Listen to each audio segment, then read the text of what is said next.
Morning, everyone. How you doing? I don't know that I have anybody online. Probably not. That's okay. Just coming to you live from the patio. A little different view than you normally see, where you normally see me in the basement of my office.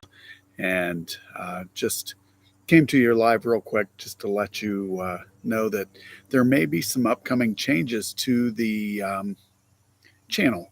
Currently, you have ramblings of short fat bald guy. Um, those ramblings can be about anything, as you know, that have watched some of the videos. It could be about work, it could be about politics, it could be about beer, who knows, could be even about travel. Um, what you may see in the very near future is ramblings of a short fat bald guy, but we will be including Mrs. Short Fat Bald Guy. Obviously, she's not short, she's not fat, she's not bald, but she's married to me, so she gets that nomenclature. Um, it's some of our ramblings as we do our travel. We've discussed more and more about possibly purchasing an RV, doing some road trips, and you know, basically talking about those road trips as we make them. Um, as some of you know, Julie and I, my wife, Julie and I have done some pretty pretty long road trips. A few years back, we did a cross country road trip. Ended up being 6,627 miles in 15 days. Made it all the way to San Diego from here in Ohio. Then we drove up the east side of the Sierra Nevadas and went to Carson City, Lake Tahoe area, went across Wyoming, Devil's Tower, and uh, went across Utah, Salt Lake City. Um, we spent some time in South Dakota and the Badlands and also Custer State Park. And we had no plans, no reservations, literally got up every morning and made a decision where we wanted to go, what we wanted to do.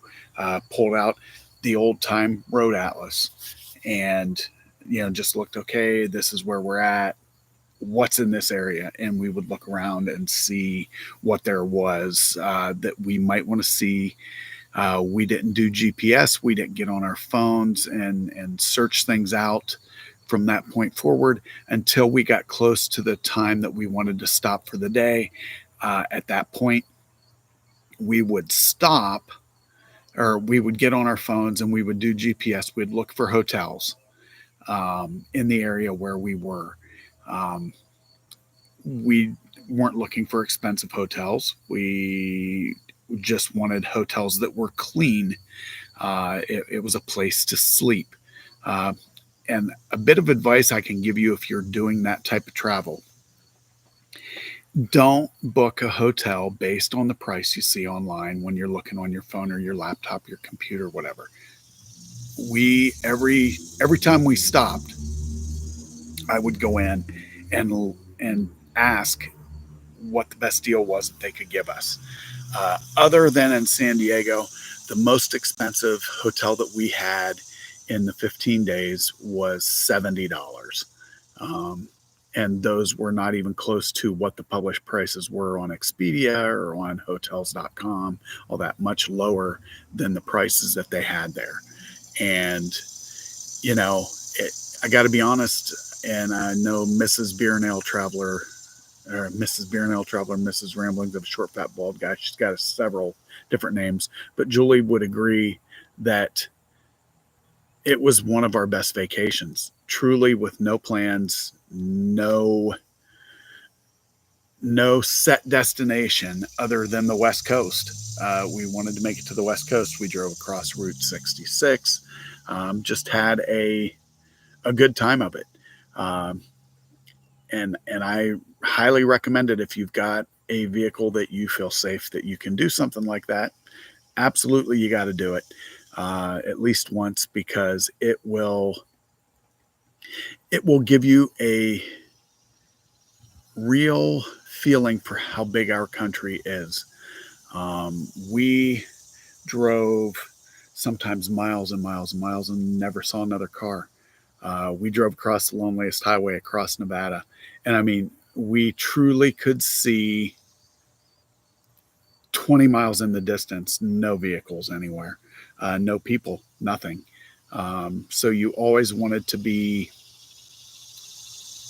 you know, cognizant of the fact that you might need fuel. Before we set out on the loneliest highway, I made sure I filled up because there was going to be several hundred miles before we had a chance to even stop for fuel. So, um, just things to think about. Packed our we took a cooler, so we didn't eat out every meal. We took a cooler and we packed things for lunch, lunch meat, bread, you know, vegetables, carrots, raw carrots, things like that. And we would eat lunch on the road. We had soft drinks, bottled water, all of that. And we also typically chose to stay at a hotel that provided breakfast so that in the morning we could get up, grab breakfast. It was part of what we paid. And we could, get breakfast, then get on the road and head on out and see what we wanted to see. And I got to be honest with you, it was a fantastic way to see the country. We're already talking uh, next year. We probably won't do a road trip. That'd be in 2025 because we are planning on a trip to Brazil. So we probably won't do a road trip next year, but we are looking at 2026 doing a New England road trip. That's in the works. We're also considering doing a road trip and doing the circumference of all the Great Lakes.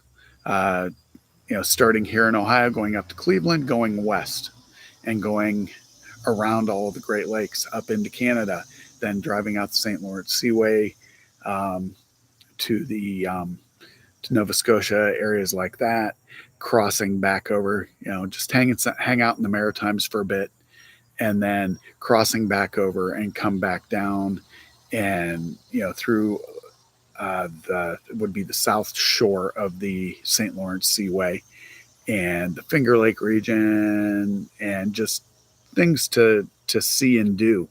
Um, but truly, with no set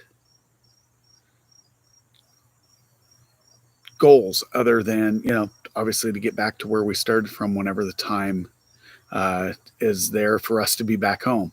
Part of that may be part of this may be whenever Julie retires, but we can do 2 or 3 weeks, and she can still be working at that time. So we'll just have to wait and see how those trips go down the road.